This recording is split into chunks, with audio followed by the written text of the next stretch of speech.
I'll speak for myself. Like in that amount of pain would have wanted it to end. And he was like, he would put up with all of that to have one more day on this earth. Like he would do it. That's how much he like was full of life and enjoyed this world, you know? And I can wake up in the morning and just be like, ugh, you know, and just spit on the morning and spit on the day that's given to me out of like stress or what have you. Things aren't going the way that I think that they should be going. And, you know, having that memory of Troy is like something that can bring me back, like give me some perspective of appreciation of, you know, what would have Troy gotten to have this day that I'm having right now and I'm taking for granted.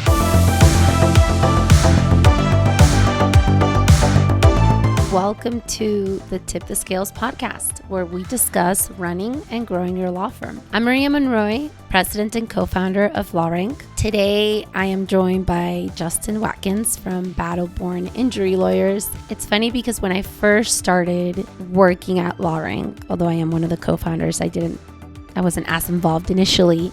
One of the things that I never thought would happen was that I would become friends with our clients. And I would call Justin a friend at this point, and he's wonderful. And I'm so grateful that he came on the podcast. Now, we talked about so many things. We talked about diversifying your marketing. Billboards, radio ads, TV ads, SEO, and social media can all work together to get you more conversions and a higher return on investment.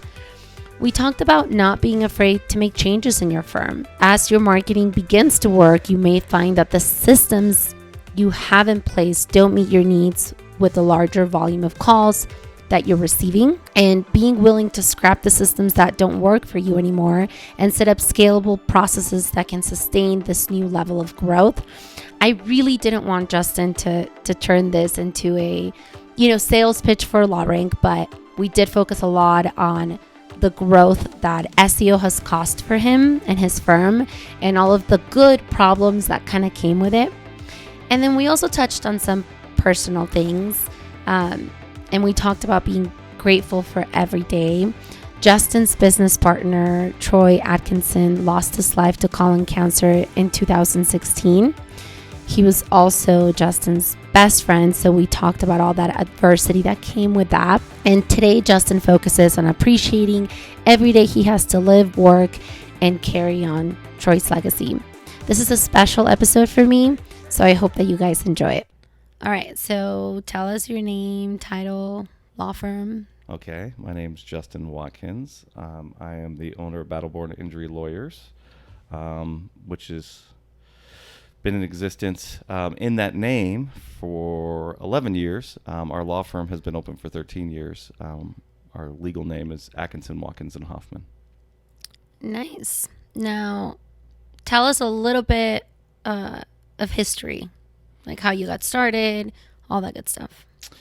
Yeah, I I went to law school, actually, funny enough. I went to law school to advance in my civil engineering career. My undergraduate degree is from Oregon State in civil engineering.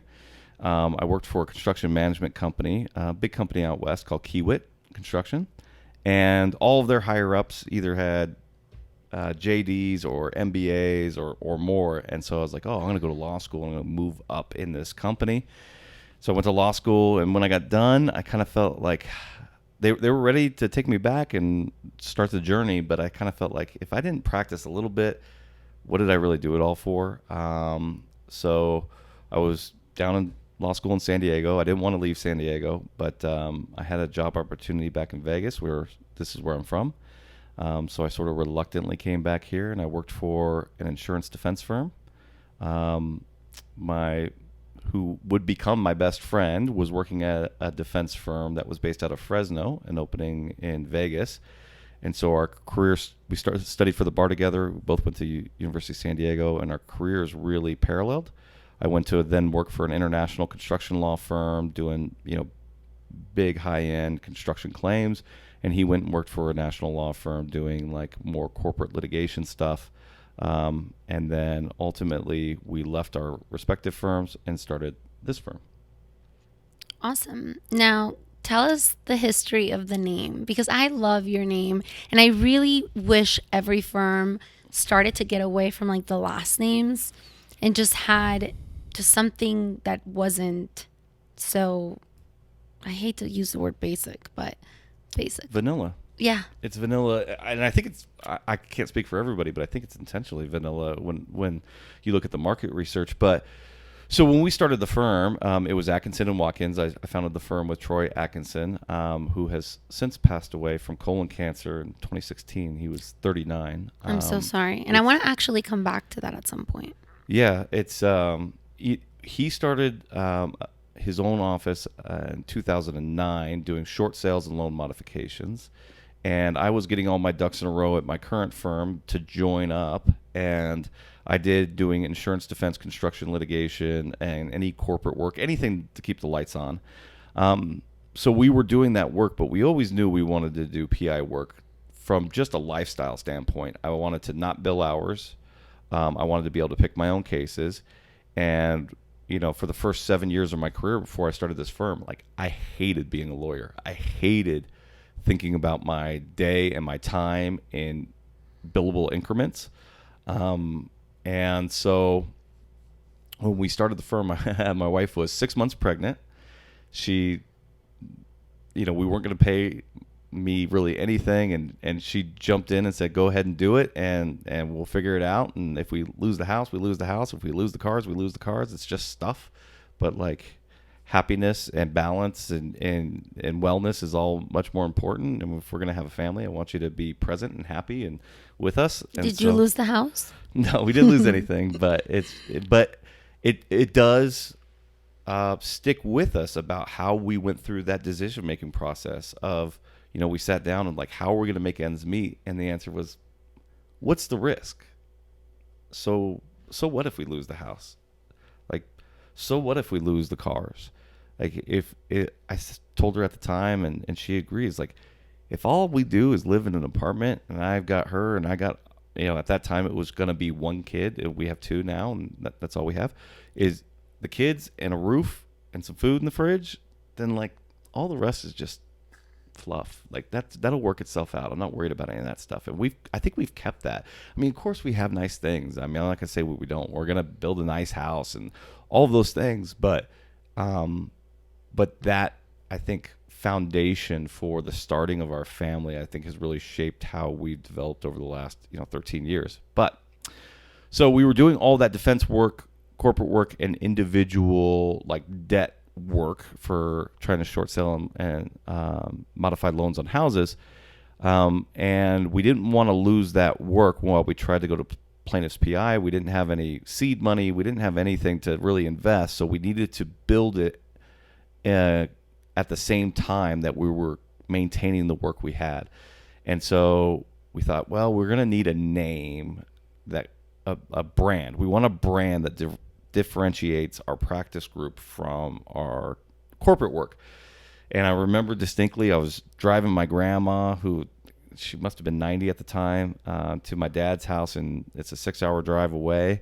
And it was late at night, and the Killers came on, and I have a soft spot for the Killers because Troy grew up with the drummer from the Killers, Ronnie Vannucci, and their new album had just come out, and the name of the album was Battleborn, and it's a throwback to Nevada. It's a little they're paying homage to Nevada, the Battleborn state, and I was like, oh, that sounds good, and I texted while driving. Troy had said, hey, what about Battleborn Injury Lawyers? And he like, right back, that's stupid. And I was like, oh, okay. And then like maybe 5 or 10 minutes later, he responded back, wait, I think I like it. And I love it. Me too. And over the years, I mean, I only like it more. And it's so funny. My kids have just grown up like surrounded by Battleborn, and for them, it's just so funny that just Battleborn is synonymous with our family and growing up. I love every aspect of it. Yeah, that's amazing. Now, you're in one of the most competitive cities, in my opinion. It's so competitive here. There are so many billboards. I mean, I remember the first time I came here after owning LawRank and being like, wow, I'd never noticed how many billboards there were here. What was the first marketing that you did? So the very first thing I ever did to try to get a PI case, in addition, I mean, obviously, Troy and I had been lawyers for 7 years before we started the firm, so we had some contacts out there. And it's a funny thing. Once you've shown the world you have the courage to do something like this on your own, the energy of the world sort of rewards absolutely. you. I'm a huge, you know this, I'm a huge believer in this. Yeah, so the people who wouldn't have given me that case if I was working for a big corporate firm now we're like, oh, Justin started his own firm. Let me see if I can give him this case. So we get some cases here or there, but very spotty. So the first marketing effort I ever made was a networking lunch group called BNI, where mine was actually a breakfast group. So I think it was every Tuesday at 6:30 in the morning, we meet for breakfast, and they have one person designated for every sort of, not every, but for different trades in industries, and there can be no overlap. So there's a realtor, there's a plumber, there's a electrician, and there's a lawyer, and there could be multiple lawyers as long as they don't step on each other's toes. Right. And so I was the PI lawyer there, and I was just trying to make it work. We get a couple cases here, we get a couple cases there, and your job in these things is you're supposed to provide referrals too. You're supposed to open up your network of people, your Rolodex, to the people in that group, so that when somebody says, hey, I need a plumber, you say, hey, I got a guy. You become that guy. I bet you were good at it because you send me your competitors. So I can't imagine that you weren't good at connecting people. I feel like you're really good at that. I think that, like, we talk, you live here now, so we talk often, and I don't think that me going into like a room and grabbing two people I don't know and being able to make an introduction and get them taken off together is a strength of mine. That's not where I excel. But if I know two people and I think that they can help each other, then I like doing that. And it's obviously is a skill that has developed a lot over time. I mean, I've done a lot of things in the last 10 or 12 years that have changed my personality as a core. I mean, I ran for political office and served in the legislature. I ran a business and I had to market, and I went to conferences, and I did a bunch of things that were outside my comfort zone to make something happen that I wanted to happen. And I just don't think you can go through those experiences and not be changed a little bit. Absolutely. And it doesn't feel good too. As long as I'm changing towards the direction that I want. So to answer your question, like, as long as I'm making changes, I think deliberately and with some, insight into who I am, then I've been super happy with my progress over the course of, like I said, about 10 years. And, I think you just get different challenges as you get older, and hopefully I can have some level of humility that I'm willing to recognize that I need to constantly change and improve and better myself. And now a big part of what I do, it is surrounding the policy making decisions on what happens in the state of Nevada, which, if we really want to go off on a tangent, is something that, like, I think lawyers, I ain't gonna say shy away from, ignore, and can have the single biggest impact on what you do on a daily basis is what laws are being made in the legislature that you probably don't even know exists. Is there a particular law or laws that you're worried about? There are, every single legislative session, a ton of bills that affect what we do as lawyers and affect our clients and prospective clients or people who are trying to access the court system.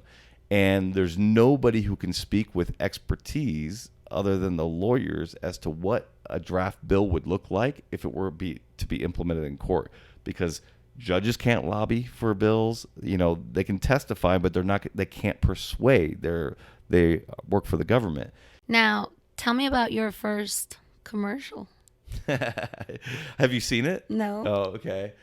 Well, okay. So you asked me what was the first marketing. The first marketing was like literally me. I don't call that marketing though. I would argue that's more like grassroots. It's definitely marketing though. But when I say marketing, I mean like billboards, because just for everyone listening, Yep. you guys do billboards, you do trucks within motion, which are basically billboards. You do SEO with us. Radio. You have radio. You TV, guys a little bit TV, yeah. not TV commercials, but TV segments that we And do on the then- news. And then you have a radio show Mm-hmm. that you talk about what? Sports and law? Yeah, like legal issues in sports. I mean, I have a reoccurring appearance on a show. The show's not mine. That I do 1 hour a week, where we talk legal issues in sports. I've been doing that for a very long time. Actually, it's one of my oldest marketing things that we've done. Yeah. So, but I consider like getting out of this office and getting into the community the most effective, cheapest, best ROI marketing that you can do. And if you're not doing that and you're just trying to throw everything else out of there, I mean, will it work? I mean, I guess. Will it work for a positive ROI in a competitive market like this? I don't know. I don't know. We've never not done it. Right. You know? But I would think it would create a very difficult, much more difficult way about trying to market your brand. You know, I think they all sort of work together. Oh, no, absolutely. They so- all work together. For sure. I 1,000% agree. So our first one is, so again, me and Troy both being natives of Las Vegas. And when I'm 43. When you're 43 years old and you're a native of Las Vegas, if there's anybody that's 35 years or older, I either know them or I know one person away from them. Like the degrees of separation of Vegas natives is tiny. Tiny. All I got to do is say, where'd you go to high school? What year did you graduate? And I either know you or I know one person who knows you. We had these local connections. We had these people we grew up and went to school with in high school, and one of them worked at a TV station, and he was basically like, "Hey, man, if you guys just throw us like a couple $100, I can throw you on basically a whole bunch of freebie commercials all through like the middle of the night, right? Like from like 11 p.m. to like 4 a.m. on like the CW and the like My LV TV, right? Like I don't even know that there's an audience. And we're like, cool. And they're like, hey, we'll shoot the commercials for free. And we're like, dude, rad. Okay, let's do this. So we came up with these ideas that obviously we can't compete on the frequency, the budget, the channels of 12 different firms that are advertising constantly on TV in this city. And so we thought, well, we've got to be clever with it and funny with it. And so we came up with the idea. It's like, hey, we're going to try to say like getting a little boutique firm like ours matters to you because we're much more likely to fight for every little dollar on every little case than the big volume-based firms. And so we came up with this, Atkinson and Watkins, every single dollar. That was the pitch. And it started by us using these rakes in a briefcase with suits on to rake cash into suitcases, and then like either I was in a little breeze or windstorm, a dollar flew by and I grabbed it, and Troy picked a dollar out of a tree, and it was like every single dollar matters, and showing it to the camera, and like they worked. Like the ROI was actually positive on those TV commercials. Funny enough, I mean, you really only needed like one case to be ROI positive, though. That's true. Yeah, we didn't need too many, but like what I found out was, and I suspect that this is common, is that when you become a new advertiser in the TV world, the first thing that happens is all the people who got rejected from the other places call you. So those are the first calls, is everybody who got their case dropped or rejected or whatever. And we were like, okay, on some of them, we're like, we'll take them. This is why I hate the second page of Google, because it's the same thing. Yeah, it makes sense. Yeah. You worked your way through the first. Yeah. So we did that, and it was fun, and it was funny. And then, but based out of that, we were contacted by a lot of different people who saw, again, a new marketing firm. They're like, well, they want to have lunches and all this stuff. But one of them came in, and they were with ESPN Radio. And Troy and I are huge sports fans, and we listen to ESPN Radio. And so we were like, oh, we'll take this meeting, even though we don't have a budget. We can't spend any money. And so it was a young, new AE for ESPN. And we're like, oh, dude, we don't have any money. What's an AE? Account executive. Okay. Oh, And- okay. and, I knew that. So, we got to be like friendly with her because she was like our age. I think I was 31 at the time, and she must have been like 25, and Troy was like 33, 34. And so, I think we bonded a little bit, and she's like, hey, let me get the host in of one of the radio shows, because he's been talking about trying to get a lawyer in on the show. And I think he'd really like you guys, and you clearly know sports. You're big sports fans. That'll go a long way with him. So let me have him in. We said, okay.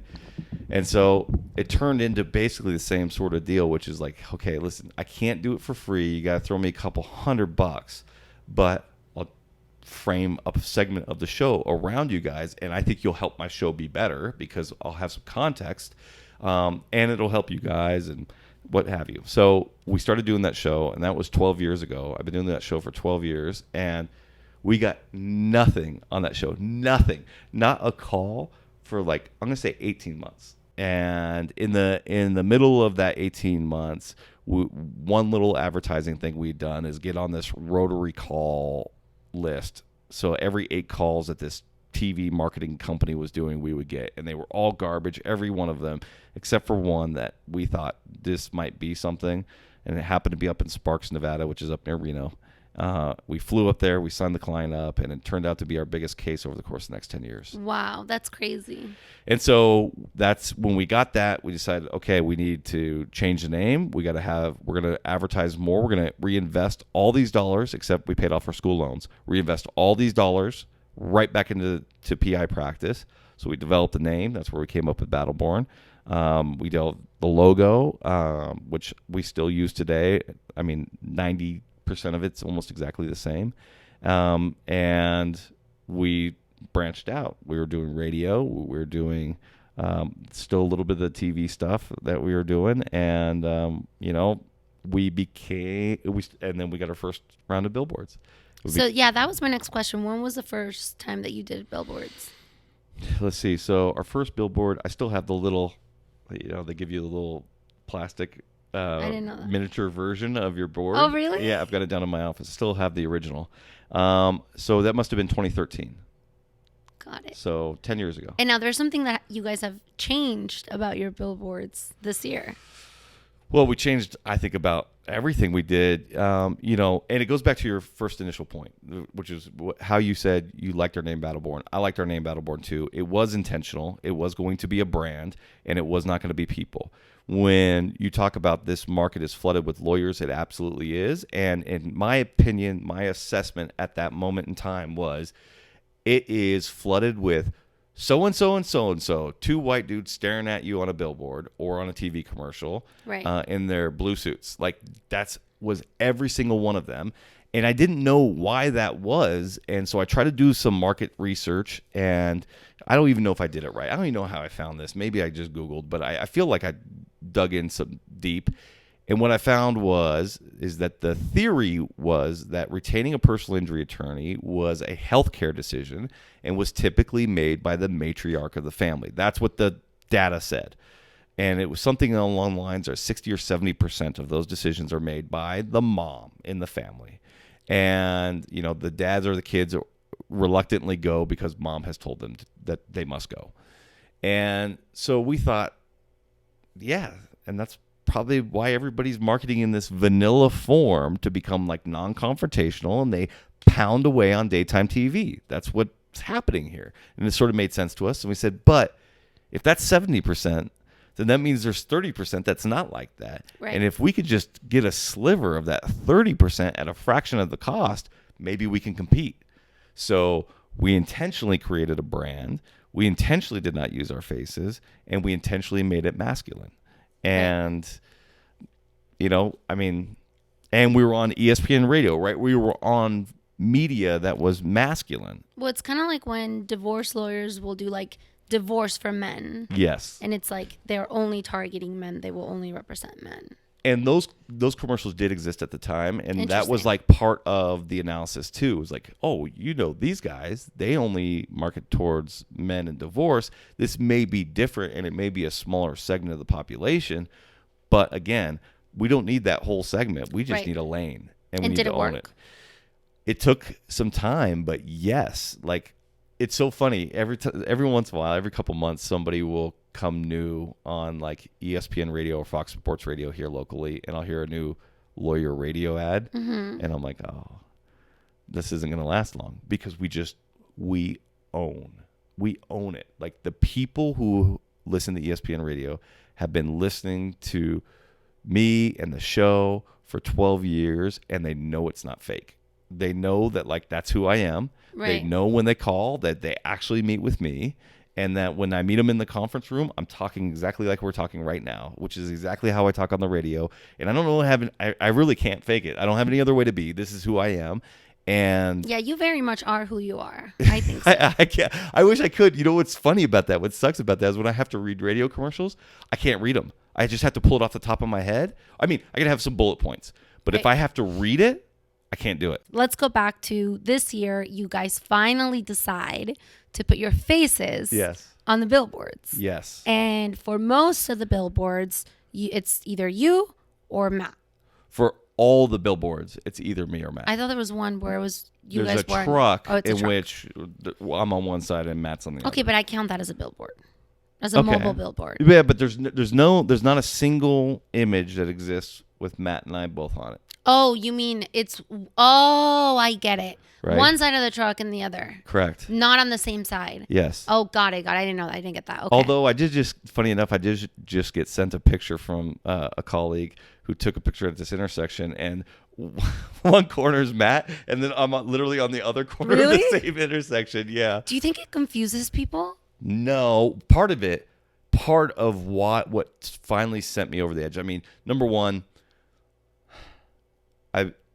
we hired you guys. I believe in what you guys say, and I have to be willing to trust you or your guys' opinion on what we should do. And it was your strong opinion that we needed to put our faces on there. I talked to some other people, and there was a group, or a guy that I know does a lot of focus grouping, and he said he focus grouped the same sort of idea, no face, and the data said 20 to 30% increase by using a face, that it's a trust factor, that a brand without a face, they don't trust for professional services. Well, but wait, how about, are your cases up? Do you think it's worked? I think it has worked, yes. Okay. I think it has changed things a little bit. You're welcome. But my point is like, you had a strong opinion on it. I have to trust you. I'm hiring you, and I got to let you do your job, and so to all other of my clients that are listening, you heard Justin. Tell me, so now you're 13 years in. Yeah. What are some of the challenges that you're facing now? Because you guys have grown a lot. I mean, I see your billboards all the time. Yeah, so up until COVID, I think we had a pretty linear growth. We grew every single year in revenue. We grew every single year in profit. We grew every single year in people, and we grew every single year in cases. And that changed in 2020. It was the first time that there was sort of a leveling off and then a decline. And all of those things, except for people. We didn't get rid of any people. And so we made the decision to try to market through that, which was, I think, the wrong decision in retrospect, but we did. So, you talk about like what the challenges are. There was a whole bunch of challenges that were created by the growth that resulted from SEO. I mean, from hiring you guys. That's right? amazing. So I'm just going to say so that, happy. right? That some of which were probably foreseeable, and some of which I think were unanticipated, some of which I've never even talked to you about, and you'll be, I think, surprised by, and I think will be helpful towards helping future prospective clients. Number one, we didn't have an intake department to handle phone calls, and we had to hire people. So immediately, our call volume, we have this call log. This is how archaic we still are. Every call that comes in, it gets written down on this sheet of paper. Oh, really? Right? Yeah. Written. By hand? By hand. We got to change that. No, we're working on it. We got to change a lot. We're literally changing a ton of things, right, at the same time. But we used to get down to the bottom of one page on a daily basis, and this is all calls. This is opposing counsel. This is everybody. But so it'd be somewhere between 25 and I don't know 40 calls a day, something like that. And now we go, just the other day, my receptionist is we go 3.5 pages deep every day. That's now. amazing. So I love that. So we have 3 people now who are there to just answer calls and handle intakes and get the prospective clients set up and scheduled in meetings and talking and access to lawyers. So that's number one. People. We needed more people. We had to hire more of our pre-lit claims people because we didn't have enough to handle the influx. And that wave, right? That's where all the cases start. And that wave is going to work through lit. It's going to work through accounting, right? And so we're going to have more people, but we already know that, and we've already started preparing on hiring more people down the line. So that was one challenge, totally foreseeable. You hope that that's the case because that means everything's working. In line with that, one of the unanticipated challenges with that was call etiquette, because up until this point, when somebody called battle-born injury lawyers, they were looking to call battle-born injury lawyers. Yep. They knew who we were. They were calling with a purpose, and there was no sale to be made. It was already a done deal, and nobody called like for random shit, right? Now it's cold. It's a cold lead. It's cold, but on top of it, it might be there might be 8 calls that have nothing to do with anything. Yeah. Like I got a call today. This case comes out of Seminole County, Florida, where I had this. I don't even remember what it was. Something about like being in a detention center and like something got taken. He didn't get the property back when he got released from detention. And I'm like, I mean, people think we're a law firm. Like we get a bunch of random calls. I can't imagine. Yeah. And it's funny because a lot of clients complain when this starts to happen. They're like, hey, we're getting a lot of, low quality leads. I'm like, okay, but are you getting quality leads? Are you sending cases? Yes, but can we get rid of the low? And I'm like, that's not how it works. Well, and we talked about this. Like, I'll take the low quality leads. Like, I'll take all the calls. Tell us why. Because still to this day, the number one referral source that exists in this firm by a large margin is past client referrals. I want to change that. So 40 to 50% of calls. I want to make it SEO. Well, I hope that you're right. I mean, I hope that happens. But 40 to 50% of the calls that come in, cases that sign up, I shouldn't say calls that come in, cases that we sign up are past client referrals. And if I can get somebody who's getting the runaround at every single firm that they call, or they don't know what to do, and I could just simply treat them with respect, or have my team treat them with respect and say, I'm sorry, that's not something that we do, and give them 2 or 3 names. We have a referral source that we can email right out to them, so they have a couple names that they can try that may be more in line with what they're trying to do. Or sometimes that's not a case. And explain why it's not a case, so they keep calling every single firm on the first page. Right. Or, and I think this is one that, like, one of the things I love about your company is they've been, I like to think I'm an outside the box thinker, and your company is so willing to jump outside the box with me. They're like, okay, Justin, let's go. Like, one of the things that I want to do in response to these calls is there's 2 or 3 reoccurring themes that happen on some of these calls that we can't help with because there's no financial feasibility for us. So like, hey, I was in a wreck. They're not giving me a rental car. My car is not being fixed, but I'm not hurt, right? That one happens with regularity. I'm not going to say like often. It's just regular. And I'm like, hey, guys, your team, like I want to create a self-help sheet with like instructions of like what you can do to help yourself. And they're like, oh, if you do, we'll create like an infographic for that. Yeah. And so just give us the information. We'll throw it together so that you guys can send that out, which is totally not what you guys need to be doing. No. You don't need to send that to me. But I don't know how to do an infographic, and it's super helpful for me. And you we're guys not to do charging that. or anything. Right, extra, exactly. Right? No. Yeah, so it's awesome. And like to hear how enthusiastic your team was to hear that. They're like, we love that. And we think that's going to help you guys continue to get more calls. And they're just as invested in my success as I am, And so like, I want those calls. I want to be able to show them this professional foot of like, we are handling your call professionally. We are respecting your time by not, lawyers love to say to tell people, you may have a case, you may not, blah, blah, blah. They don't like to commit. I don't think you have a case, or at least it's not a case I would be interested in taking, right? Sometimes I say you absolutely have a case, but it's not a sure winner, and I'm lucky enough to be in a position right now where I'm, I can take pretty much sure things. If I was earlier on in my career, I probably would have taken a flyer on a case like this that has Do you send them somewhere? Yeah, and I send them to somebody who I think is in that position that I was 10 years ago. And maybe they get helped and maybe they don't, but at least most of the time I think they think, oh, like, okay, maybe I'll do it, maybe I won't. But now we can give this professional response to the world, and specifically to Las Vegas or Reno in the state of Nevada, that says, like, hey man, if you want to know if somebody can help you, you call these guys and they'll shoot it to you straight. And they'll give you the information they need. If they can't help you, they'll tell you. If somebody else can help you, they'll lead you the right way. It should be your first call. And it happened literally last week, where a guy called in. He had an existing case. There wasn't anything financially in it for me if I were to take over the case. And in fact, it would probably delay things. All the offers have been made. All the settlements have been made. It would probably just delay the whole process.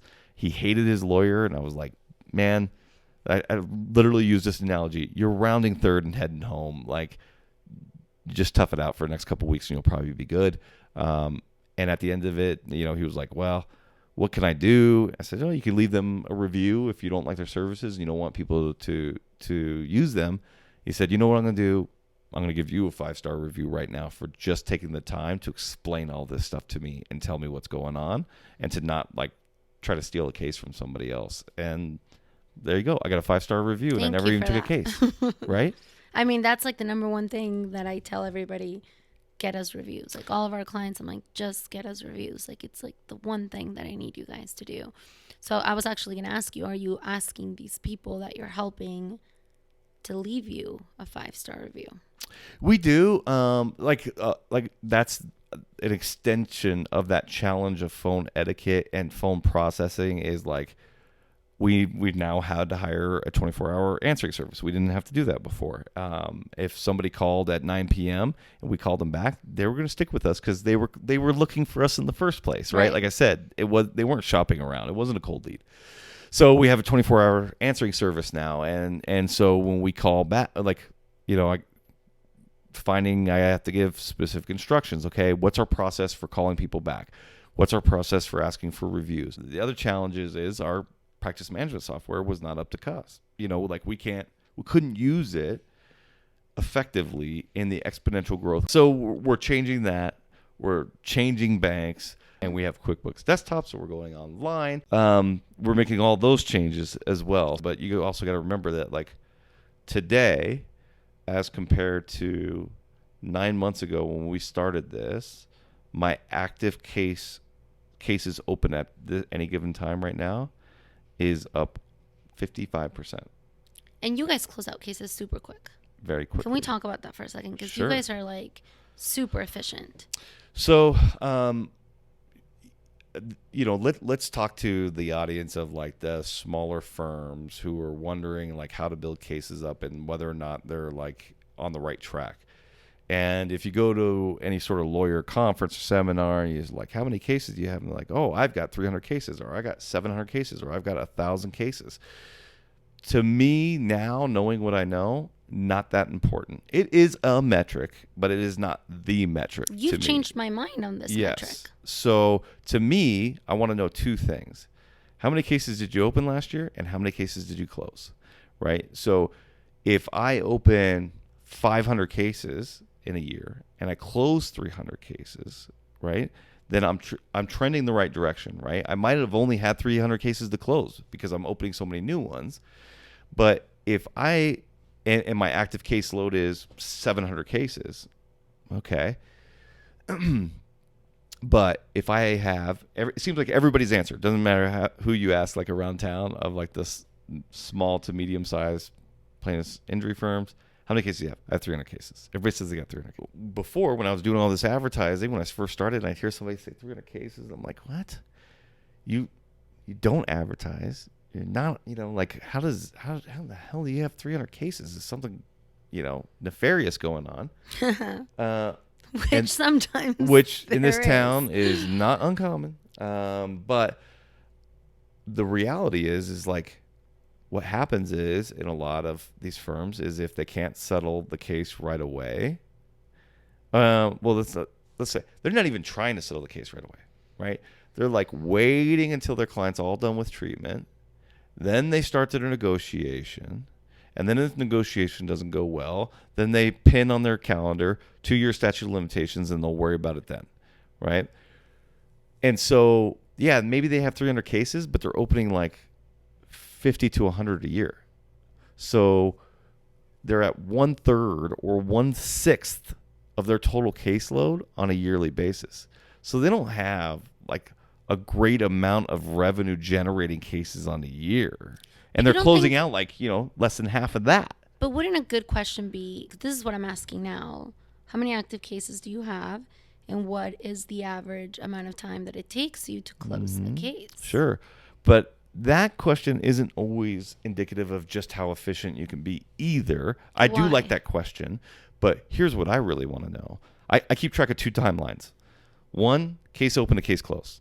Okay, that's a great one. Mm-hmm. But what's more important is from the date medical treatment is completed or we've reached a maximum medical improvement, right? Like until like where I know it's time for me to make the demand, either because treatment's going to go on forever and I got a future recommend, or treatment has stopped. From that time until I have a check in my client's hand, how long does it take? That to me is the effectiveness of the lawyer, right? Because sometimes we get that number to be a negative, right? If I know what the policy limits are, let's say I have a $100,000 policy and I know they went to the hospital and the hospital bill is a $48,000 bill, right? Okay. And they're still treating. They're going to a chiropractor or what have you. Grab the hospital bill. I send it up to the insurance company. I have nothing else. All I have is the hospital bill. This is $48,000 and lists whatever kind of injury they had, fractured, whatever it is. Okay? And now I get the $100,000. They're still treating. I've already got the settlement done. And now I'm in a position where I can really maximize how much money I put in their pocket, because if they used health insurance is being billed, but health insurance hasn't asserted a lien yet. So they're not going to get paid back. So I can pay my client and not have to pay the lien, and they owe no money on the bill. And under that metric I just described to you, it's a negative day. They're not even done in treatment. Got it. Interesting. The one challenge that I want to add on to that we never talked about was completely unanticipated and has really led to kickstarting getting the new practice management software in, was the calls I'm getting from out-of-state lawyers who want to refer somebody to us, right? And if I don't have that intake that I can send like from my practice management software to incorporate them in, they think like I'm in the dark ages, right? I got to put the best foot forward. And so it has really, we didn't foresee that. And it's a more difficult case. It's a more inefficient case for us to have an out-of-towner who got hurt here, got significantly hurt, went back home, is treating, and now has been referred by an attorney, because I don't know any of the doctors there. I don't know any of the medical treatment there. I don't know, like, I got to figure out what their insurance rules are there. Does their UIM cover them here? Like, what are the UIM rules in And you're in Arkansas? Vegas, so it's going to happen a lot. And so, yes, and it has been happening a lot. And Matt and I are like, oh, our practice management software can't handle this. We look like dunces. So the practice management software needs to come online for that. But then also, I had to be more involved in like the national organizations like AAJ to get on their listserv board, so that I had resources to ask people in these other states, like, how do I find an ortho expert there to testify on this stuff? Like I need expert reports and reviews of these things, and I don't know anybody in these jurisdictions. Now I have a question. Why did you and Matt ultimately decide to go with us? Well, the single biggest factor was that you had lawyers write content. So that was number one.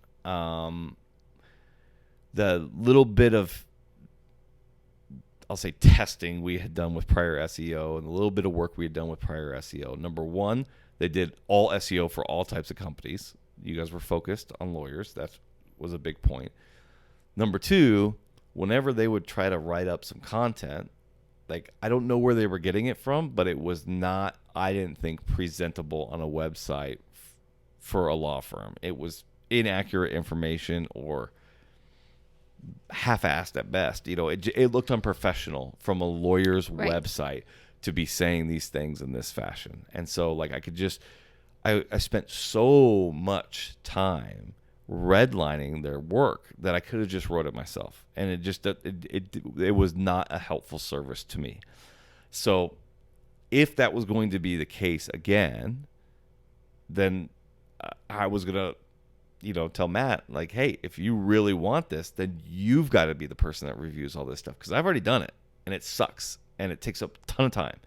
And so having you guys come in and say, our clients don't have to review this stuff. We'll show you some samples. You can see what we write, and it's written by lawyers, and you're going to be fine with it. And edited by lawyers. Yeah. So and you did that you're going to be fine. Yeah. And you're not going to ever have to read this stuff if you don't want to. Now, it turns out, funny enough, I do get into what your guys' content is, because one of the other outside the box things that your firm's all been happy about is I'm like, hey, I got this studio. So I record videos based on the content that you guys write. Yeah. And so you guys send me a monthly spreadsheet that says, here's the topics that we think are the most important. And some of it doesn't really work out, right? Like, because of the way Google asks questions, sometimes you guys are writing like 3 or 4 questions that to me is really one question. And it's hard to do video content like differently or the same for 4 things. So we're still figuring that out, but I'm able to kick out like 10 videos. I think we do a month with you guys, where I give you 10 videos that are in line with the content that you guys have created. So now we have YouTube embedded in there, and another consequence or another challenge that we faced is we didn't have a content creator, we didn't have a video editor, we didn't have somebody to do the graphics and all that stuff. So now we have somebody. We didn't hire in-house. We hired a consultant to do it. And so now we send the raw videos to a place in Denver. She edits them, sends them to your team posts them, and then she re-edits them again for social media posts that are a little bit more. I set aside 1 hour. What do we do it? 1 hour, it's a month. All right. So now I want to go back to Troy. Okay. I know he died. I know he had colon cancer. Yeah. But how did that impact you both as a business owner, personally? Because he was your best friend. I mean, that must have been like you lost 2 super important, figures, I guess, in your life, your business partner and your best friend. Yeah. So Troy and I, like I said, our legal careers sort of paralleled, and we started the firm together. And we literally, I get really sentimental about this. We grew our lives together. My daughters called him Uncle Troy. I had lunch with Troy every single day of our entire career together. Did he have children? He did not. Okay. He was there when I met my wife, like literally there. He was there the first couple times we went out and did all these group things. He was we were at each other's house every weekend, and he and I built the firm together because we wanted to work together, not because we thought it was a good business transaction, right? I think we thought that too. We really respected each other as lawyers, but we wanted to. Being a lawyer can suck enough. It can really suck if you don't like the people you work with. And, I loved working with Troy, and I loved the way we built our practice with me, Matt, and Troy. Like, we 3 would go into a room and spitball the strategy of a case, and I come out of there being like, man, I am a better lawyer for just having been part of that conversation. I just really respect both of them as lawyers. And so it was in 2014, May 1st. Today's really? May 1st. That's crazy. May 1st of 2014. So today's 9 year. I remember I just landed in Denver. I was meeting my brother, and Troy had a colonoscopy. He had some symptoms, and he said, "Hey, I've got cancer." And his brother was a emergency physician in Vegas, or had been for a long time, and so they were on it right away. And he was going for chemo. It had metastasized in his liver. They were going to have to take a part of his liver, and so it started a process of what ended up being about 2.5 years, 2 years and 9 months, or 2 years and 8 months of a fight with colon cancer, which included 3 different rounds of chemotherapy, 2 surgeries, all while he was working. And one of the first pieces of advice I got when I started my own firm that I did not heed was when I left my firm, the guy who started this big international firm, he flew out here, he talked to me, tried to convince me and Troy to stay. And he said, all right, you guys are going to do great. One piece of advice: get key man insurance. Get insurance on each other, disability insurance. And we didn't have any money for that. So thankfully we had great health insurance. He got all the care he could get. And on the life aspect of things, it just became very, sad's not the right word, discouraging to see the backslide of what became a good day for Troy, right? Like, even when he was in chemo, he was doing court appearances, he was here, and then as he moved on to the chemo, and then after the surgery, then he could come for a couple hours, and then he couldn't come at all, but he would try to work from home a little bit, and then it just, his world shrunk, right? Then the good day became when he could come downstairs in his house. And then a good day became when he could get up by himself out of bed. And then a good day became, when the pain meds weren't making him so delirious that you could have a good conversation, a real conversation with him. And his world just shrunk to that singularity of pain meds to maintain, and him in his bed. And, I think up until that point in my life, I had lived a very, very selfish life. Shortly before he was diagnosed, 2 months before he was diagnosed, I stopped drinking and doing any sort of mind-altering substances of any kind, and I never have since.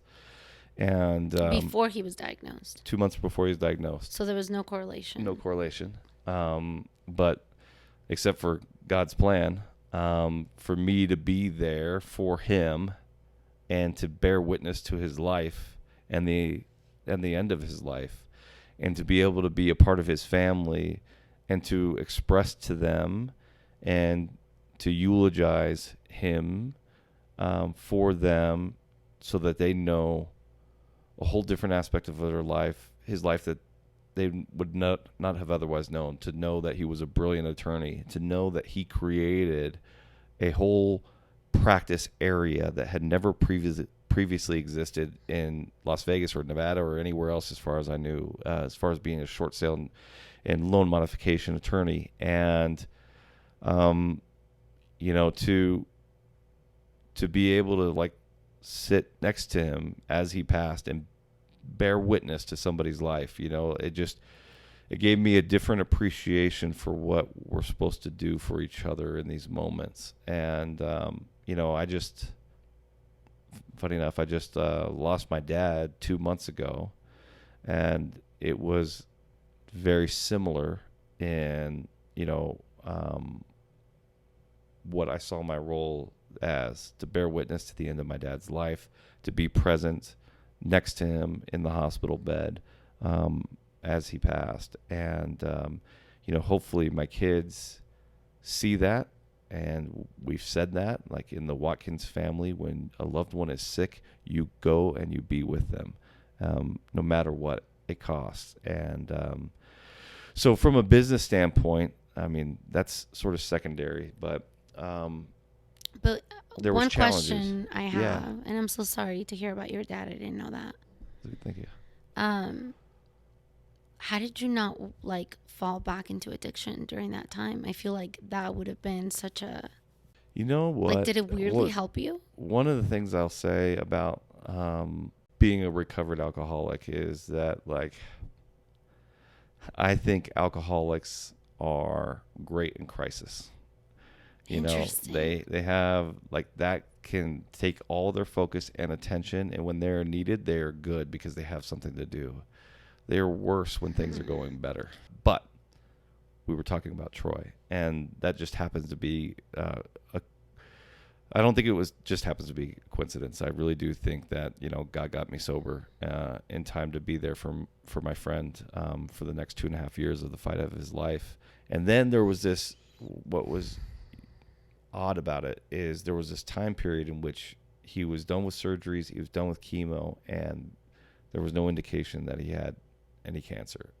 And at that point, we thought we were in the clear, and that's when I decided to run for office. Mm. And then it was about 2 months later that he went in for his. You go get these PET scans where they scan your whole body, and it lights up if there's any cancerous cells in your body. And, you know, after you've been cleared, you go through 3 of those that are staged out every couple months. And if you clear 3, then they say, like, no evidence of disease, and, you know, things are looking good. And on that last one, the third one, a little speck lit up. And, like, now I know that the doctors knew then that it was it. Just that little speck, that they'd already thrown everything at it. And if any of it had survived, they had nothing else to throw at it. So what happened next? Like, did they try again? Yes, he went through chemo again, and he went through all kinds of try to do different therapies. You know, we did, you know, I did a vegan diet with him because the theory of, like, sugar feeds cancer, and you get off all these, you know, carcinogen based foods. So it's a super raw vegan diet, and I did it with him. And, you know, it was when you talk to his brother now, like, he describes it as, like, you know, cancer had the football on the 1 yard line, and there was, you know, the odds of us being able to stop that and go 99 yards the other way was going to take a miracle. But he never, like, I didn't appreciate that the whole time. You know, I didn't understand that the whole time. I mean, Well, you probably also had hope, right? So much hope. well, and he did, you know, oh my gosh, you know, Troy fought like tooth and nail for every day he had on this earth, man. Like, even at the end, like, one of the last conversations I had with him was like, okay, what else do I need to do? Like, he was in incredible amounts of pain. I think, like, anybody that I can think of, that I know, that I'll speak for myself, like, in that amount of pain would have wanted it to end. And he was like, he would put up with all of that to have one more day on this earth. Like, he would do it.